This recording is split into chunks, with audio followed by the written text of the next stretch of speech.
Okay, hello chess players. Today I'm going to be taking a look at an endgame that I played recently online. It was in a daily chess game, and I actually lost this particular endgame. It started from this position. I was playing the white pieces. As you can see here, white probably has some type of very, very slight edge, but it's a little unclear. White is up a pawn in this position, and white has a little bit of pressure against the pawn at a6. So you might be wondering, how did I go on to lose from here with the white pieces? And there's basically two answers to that question. Number one is this position is much more difficult than it looks. You know, black actually has a lot of initiative already for the pawn in the form of this attack on g2, obviously. And then, of course, the second part of that is I was playing for a win, starting from here. I was trying to create complications to win the game, and by the time I realized I was possibly a little bit worse, even though I was up a pawn and started playing for the draw, it was already a very difficult draw to achieve. And my opponent played very accurately and sort of very instructively from there on out. So I just thought that this was a very nice game to go over. So now the first question is, how do we deal with this attack on g2? So the question is, should I play g3 or g4? Now what's interesting is the move that I played was g4, so a lot of you watching this video might be wondering, why would I play a move like g4? Well, the reason is kind of highlighted. I want the ability to play king h2 to g3. So if I can play g4 and I can play king h2 g3, there's every reason to believe that I should be able to play for an advantage. Now, this does leave open the possibility of him playing f5 and f captures g4 and etc. But of course, if he does that, I'm going to grab the pawn on a6. So I'm still going to end up being up a pawn. So you might be wondering, why didn't I pick g3? Now, the computer likes g3 a little bit more, but surprisingly not much more. Both moves are given as basically equality. Like, both g4 and g3 are given as pretty much equal moves regardless of what you play. And during the game, I didn't want to play g3 because the position is actually very difficult for white to ever unwind. For example, just g3, bishop f3, I don't have any way to get my rook to any open file. Like, I can't play rook d1, I can't play rook e1, and even if I did, my rook really can't exit the back rank. Like, for example, if, bishop to d4, rook e6, there's now threats of rook e2, but also my rook can't exit the back rank because, of course, there's threats of rook e1 followed by rook h1 mate. This is part of the difficulties of just having permanently weak dark light squares. I have these weak light squares on my king now, and at this point, I would have to play g4 anyway, just so that I can basically make the same maneuver. I have to unwind with my king.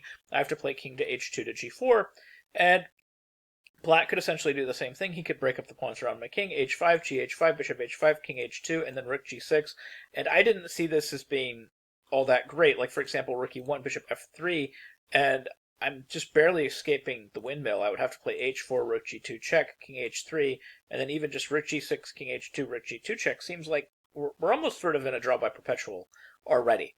And I'm not really sure the best way to try to get out of this and play for a win, and I certainly didn't see it during the game. So this was not at all appealing to me, so I decided to go ahead and play g4 right away and let my opponent play for some complications if he wanted to, which he did, and quite correctly, by the way. Like, f5, and probably the position is, at the very most for white, completely equal. At the very least, maybe, it could be as much as advantage black already. So now I make a mistake. I play king f1. And now, again, you have to understand, like, the reasoning for this is I want to play for a win. So, again, the idea of possibly playing king h2, which apparently is the better move, and just allowing, something like this where the rook comes in, it wasn't very appealing to me to allow some sort of perpetual with rook g2, much like in the other line. If my king gets trapped over on h2, there's these possibilities of perpetual. But this is the way to go here. White should already sort of recognize that he's in trouble and should play king h2 because you want to keep your king on the same file as this passed pawn. When this exchange happens on the g4 square and this h-pawn becomes passed, it's going to become very dangerous, which I realized in a few moves. After I played king f1 and my opponent took, I took on a6, and then my opponent was lower rated, so I offered a draw because I'm up a pawn, and I figured maybe he'll take the draw, not realizing that at this point, probably black's significantly better already. I think black's got an advantage. According to the engine, white can still get a draw. Like, this should still be barely holdable for white.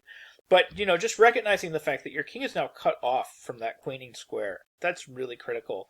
And also this bishop is completely ideally placed for this h-pawn to make a run. And just recognizing how difficult it's going to be to stop this h-pawn, is the reason that I immediately offered a draw, just hoping my opponent would take it because I'm a high-rated player. He very wisely declined the draw offer, recognizing that I would probably only offer a draw if I thought I was significantly worse. And then he played h5, and he's playing for a win. So my next move is correct, pretty easy to find. King e2, and then he plays h4. Now, this move was hard, and I only really had one move to save the game, and I did not see it. You want to try to blockade this pawn or stop it from advancing on a dark square, if at all possible. You want to prevent it from getting to a dark square. I didn't see how to do that. The correct move here was bishop a7. And the idea is after h3, you play bishop b8, and you hold that ever-important dark square, and you prevent the pawn from going to it.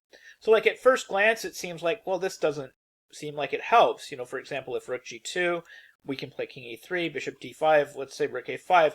Why can't they just advance this pawn at some point? Why can't they play rook h2? Well, for instance, like, we could have bishop c6, rook a6, bishop d5, rook back to a5. It's very critical that we keep attacking that pawn on b5, because the point is, if h2 at any point, we're going to play bishop takes h2, rook takes b5. And this position is actually advantage white. Black no longer has a passed pawn.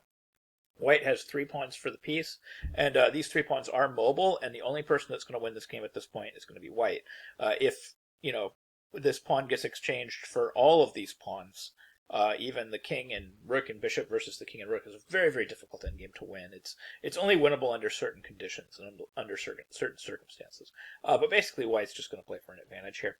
So that's kind of what I needed to aim for, was this idea of bishop a7, h3, bishop b8, holding that h2 square. And that was really my last opportunity to just try to get equality. And of course, right now, white is just fighting for equality, just fighting to stop that pawn from queening.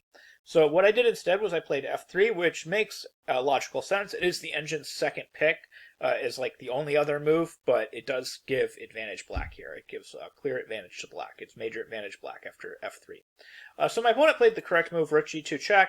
I played bishop f2, and then we have bishop d5. Again, the absolute correct move. Other moves don't yield anything for black, but bishop d5 is the way to go. I played rook a1, h3, rook h1, and then, again, very accurate, bishop e6, just holding that pawn. And then I played king to e3, and then, again, very accurate, g5. So this is kind of the main problem with this, is we run into sort of like almost a zugzwang situation. If white falls into any type of holding pattern here, he has no way to unwind his position. Like at first glance, it looks like we're fine. We have everything blockaded, but what can I move? And also at like second glance, you might be thinking, well, there's some possibilities of trapping the rook here. Actually, if it wasn't for g5, like if black had played some slack move other than g5, there are possibilities of trapping the rook on the f3 square at some point, either with f4, king f3, or possibly even just retreating the king, king f1 back to king e2 back to f1. So these possibilities exist, but when they play g5 right away, it makes it very difficult to do anything. Like you can't play f4, for example. They just play g4 and then g3, and it's basically game over. And then also there's this threat of just king g6 to f5 followed by g4, and then this bishop coming back, and that's going to be game over. Like once the king comes in and holds this pawn, then it frees the bishop, and then once you free the bishop, then the rook is threatening to capture on f2. So needless to say, like I'm getting kind of desperate here. So I'm trying to come up with ways to break out of the position. So the way that I finally came up with was I wanted to try b3. Just sort of, you can't take the pawn because, of course, the h3 pawn is hanging. So then we have h2, which is correct, and then I'm trying c4. And my opponent, again, just played absolutely the cold-blooded correct move. He plays king to g6, basically just reiterating the threat that he's going to bring his king in and play g4 at some point, and I'm basically frozen here. I can't move my pieces. I can't, get things out of the way. I can't, really do much of anything. So I just captured, and then my opponent, again, very accurate, very cold-bloodedly, just took on b3.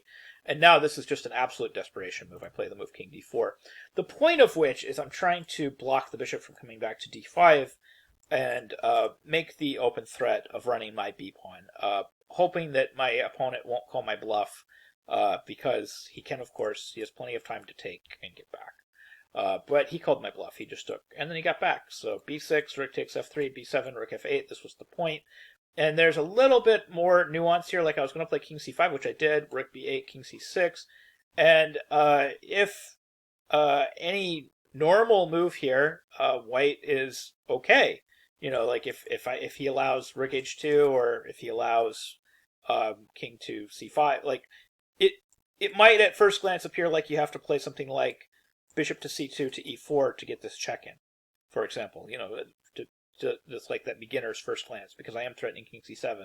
But if here, for example, like if bishop c2, you would have king c7 and then takes, and actually even here he's still got this. So it's kind of a problem that I'm just basically trying to bluff my way through it. But it's essentially over. You know, king c6, and he plays the most correct and brutal move, rook takes b7, and then I play one more move. I play rook h2, and then I resign before he makes this next move, because of course the game is effectively over. He doesn't just have a rook and bishop versus my king and rook. He also has an extra pawn. So this is basically a totally unplayable position at this point. But again, it's very, very instructive. There's a bunch of things that I did wrong there. The first thing is I tried to play for a win to begin with g4. There's just not much in the position. I should probably just play g3 and call it a day. The position's equal, but it's not. Nothing's going to happen anyway. And then if I do play g4, again, it's okay to play this, but as soon as he plays f5, I can't play king f1. I really have to play this king to h2. And just accept the fact that this position is equal and it's just going to be a draw. Make sure the king's on h2 so I can keep that h-pawn under wraps and everything's fine. After I played king f1, I was not significantly worse, but I was worse. So after rook a6, the draw offer was actually a good move on my part. Making that draw offer when you know that you're worse, hoping that your opponent will take it and not try to prove his position, taking advantage of that potential fear that your opponent has about you having a higher rating and being up an extra pawn. It's a reasonable thing to try. But then after h5, king e2, h4, I missed my last opportunity to blockade the dark square. And that's another critical idea, is, get that bishop to that dark square diagonal. And of course, even now, I was looking at this position thinking to myself, if I can sacrifice this bishop for this pawn, I know that's a good thing. If I could have sacrificed the bishop for the pawn, I have 2 pawns for the piece.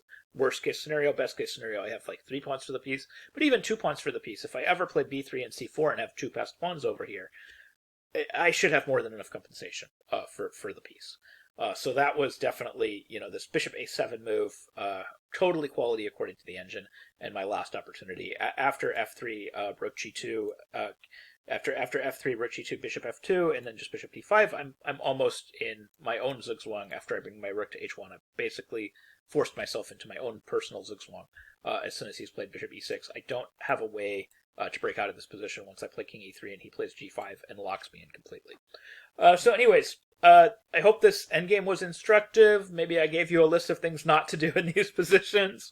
But yeah, you have these opposite colored bishops, with rooks on the board. A lot of these positions are wins for one side or another. And actually some of these positions are very winnable, even if this one side is down a pawn. So the material doesn't matter as much as you might think. The position is, of course, really important. And whether you have a passed pawn, how powerful that passed pawn is, how far advanced that passed pawn is, and, of course, how weak you are on your light squares or dark squares, depending on which color bishop you have. Anyways, I hope you found this video helpful. I hope you found it instructive. I hope you learned something new about chess. Thank you very much for watching.